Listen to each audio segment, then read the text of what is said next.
Okay, here we have the front end of a 608D Mercedes truck from 1979. We've got the passenger seat here. This is on a fold, so as I say, underneath we have, if I just slip this forward, we've got a big set of major jump leads there. Always essential when you're traveling, get a good set of really heavy duty jump leads, good length. I think these the leads are about like 9 meters or something, which allows you to jump pretty much from any which side of the truck.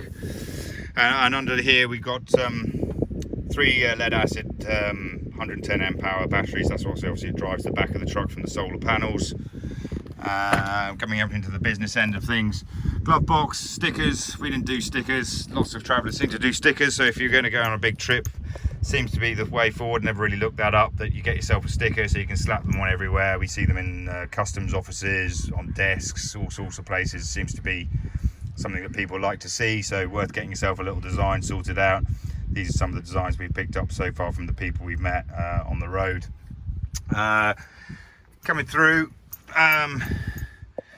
the business end, as I say, in the middle of the dash, so I put an extra panel in. It's got 2 USBs. It's got obviously a cigarette lighter, which drives a double socket, which drives the sat nav and can drive other things in the front. All the 2 speakers that we put here and here. There's no audio in this van. One of the biggest problems with traveling over land is that you have to go on roll-off ferries and containers, open containers like us, where the truck's actually visible, etc. It turns out that people basically rinse you for anything that's got technology written on it. That includes things like personal electric shavers, anything basically. Business end, got obviously the big steering wheel. There's no power steering in this truck, which is okay on the road. It's fine. Obviously parking, it's a bit heavy. I put this little extra wheel a friend of mine gave me on it, which makes life a little bit easier when you're just cruising on the straight, because this truck obviously has a little bit of play in the steering now, in the steering box, so you're kind of always sort of fiddling with the steering, you know, keeping the truck in a straight line, which kind of keeps you awake. The only extra I fitted as over and above what Mercedes-Benz deemed necessary to survive was I put in a rev counter, which actually is an absolute godsend. You can really climb hills and stuff and keep the engine safe and not over rev and stuff, which is, you know, you can obviously hear the engine, but and in this truck you can certainly hear the engine because it's obviously sitting here right under this little cover here. They call that the dog box, which we put a little soundproof cover over. And certainly since Rafi and I have adjusted the tappets and the valves after the head retorque we've just done recently, that's a little bit quieter than it was. We have some flowers. This is an Indian thing. They're obviously plastic flowers. They live on the front dash. Our air conditioning is confined to a couple of fans here. I think I can even switch them on. You know, you get them there. There we go. That's our air con in here.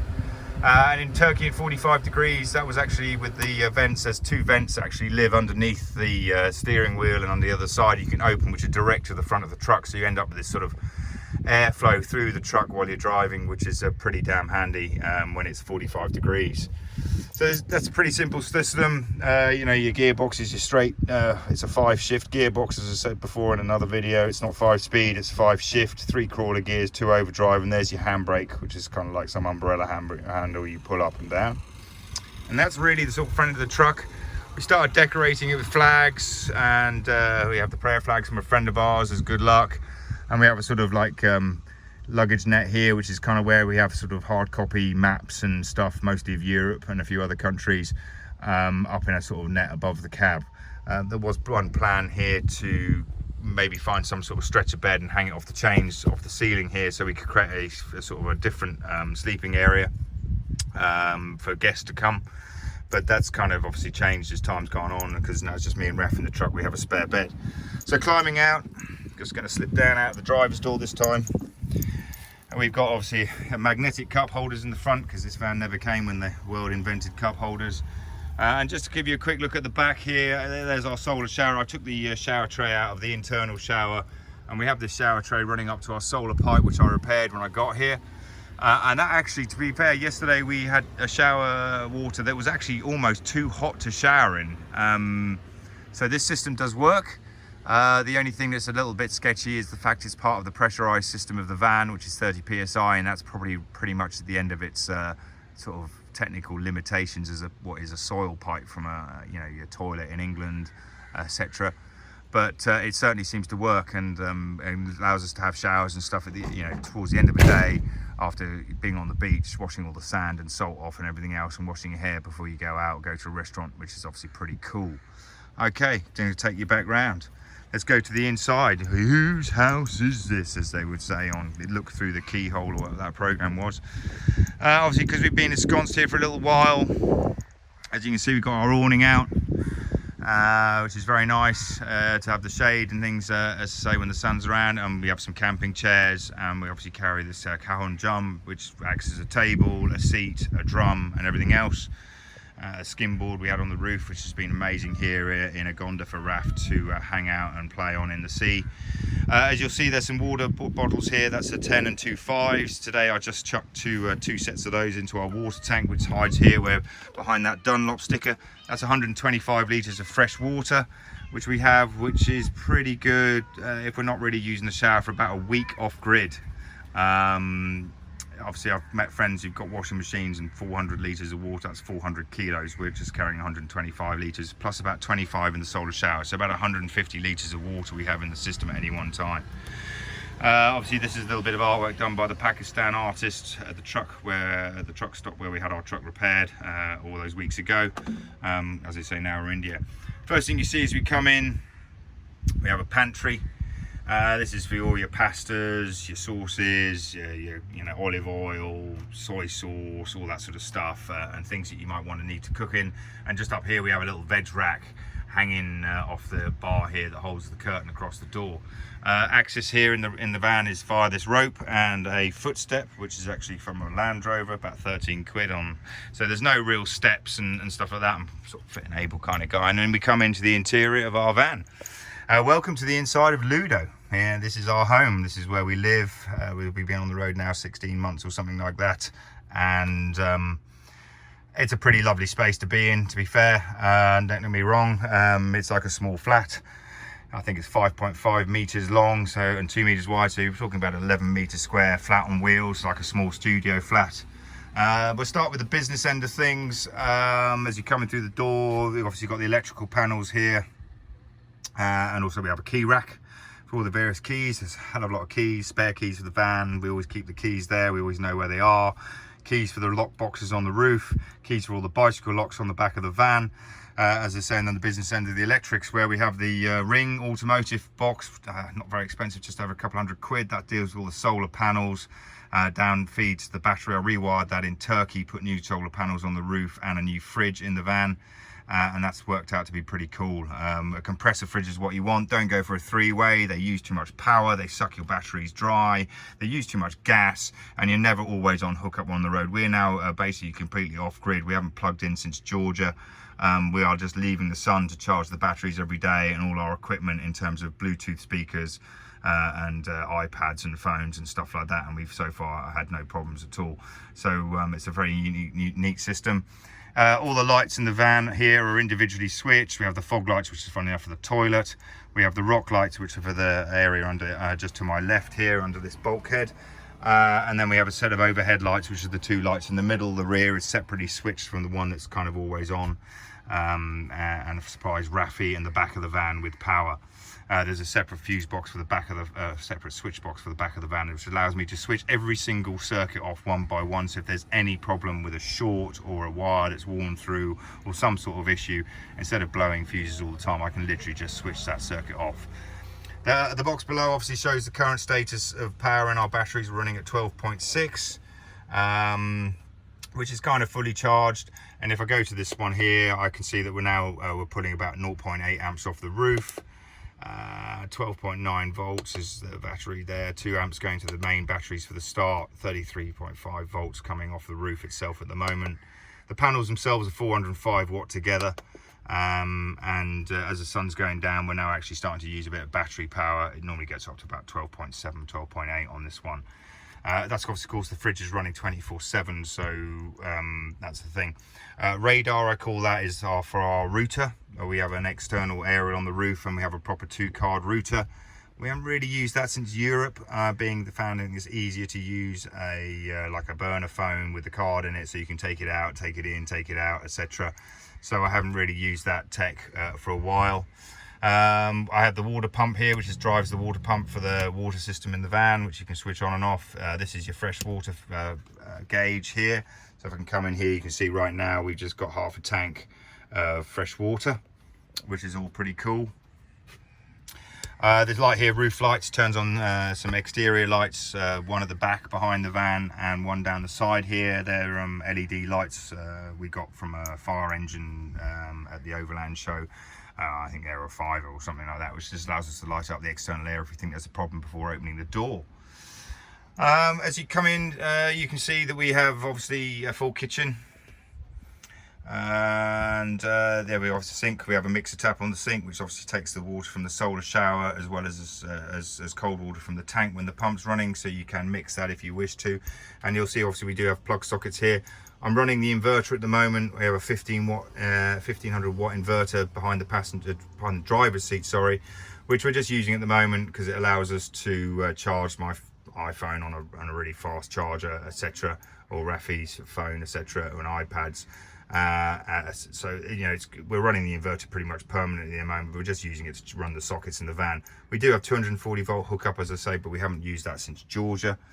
Moving a bit further on, we've got a 2-burner gas stove here. This is a marine stove, and it also comes with a beautiful little oven. When my partner was in the van till Turkey, there was cakes being baked and all sorts. I still do tray bakes and roast chicken and stuff like that. This is the new fridge we bought in Turkey. It's a 65 litre compressor fridge from a company called Indel B. I think they're Italian. It was expensive with the panels and everything else, about £1,000 worth of outlay while we were in Turkey. But since then, now we've got food that stays fresh. I got beer that stays cold, and we have ice. And as you can see, it's a pretty neat little setup here. You know, we've got milk, orange juice. We cool our water here because obviously it's pretty hot. We have eggs, fruit. We keep all our fruit and vegetables and stuff in here, pretty much apart from the sort of things like potatoes and stuff in the red rack. Otherwise, they just go off too quickly. So it's really cool having a working fridge 24/7, no problem at all. Have ice in your Coca-Cola or your vodka if you want so much. This is the sort of business end under the kitchen sink where we have all the water side of things. And just going into the back here, you can see we have a large like particulate filter at the back. This is the big blue thing just at the back here. This is your main pump. I have a spare pump on the roof just in case this one fails, because it obviously does quite a lot of work in the whole van. But the key thing that's probably really one of the best things that we sort of put in on the way here is, or before we got here, or when we built the van, was this is a UV filter that kills about 98.9% of anything you can put in water. So instead of us using sterilizing tablets and all that sort of palaver and things like that, we switch that on, use it with when the inverter's running. The little light comes on the charger, which means the UV light in the tube is working. The water goes past that and kills everything dead. So although we're filling up from the locals with those water bottles you saw earlier, we can then basically filter our own water, clean our own water, and then we basically tip it into a couple of big containers you can see here sitting on the wood stove, which allows us to store about 5 litres of drinking water, so we can refill our bottles, put them in the fridge, and know that we're drinking water that's technically safe and shouldn't make us sick, which is obviously quite a big consideration when you're travelling through countries like India, Pakistan and stuff like that, where fresh water and clean water is a bit of a problem. Recent additions to the van, I put a whole load of new hooks in here. So I've got some Indian hooks there to replace the sort of fairly standard hooks that we had in here before from these sort of builders merchants. And up above the cab, as you can see here, there's all our storage space for duvets and things when it gets cold, and spare bedding and pillows and bits and pieces like that. Also where we put our Bluetooth speakers, so of course when we leave the van and put it on a ship, we can take all our electronics with us. We have an external light which I can hang outside in the awning, which is charged on a USB, which is very cool. That lasts for hours. You can turn it to red or soft white or bright white, depending on what you're doing outside. But as I say, we generally have things on charge most of the time. I'm charging the speakers while I'm talking to you because I've been listening to music today. And we obviously charge things like power packs and bits and pieces throughout the day while the sun's up, leaving the batteries just to drive lights in the fridge at night time. I've got my cycling bag of kit here, which is all my cycling stuff for the bikes on the back. And recent addition was this new sort of door handle here. I started moving things around a little bit as you improve the van as you travel. Cupboard and storage space. This is the games cupboard, has Monopoly, chess, all sorts of stuff, Uno, Connect 4, Scrabble in here, dominoes, etc., plus our washing line and washing pegs and stuff. This is like what I call our daily first aid cabinet for things like sunscreen, paracetamol, ibuprofen, like whatever you need just on a daily basis. We do have a medical box, and I'll take you to that storage cupboard a bit later. This cupboard here.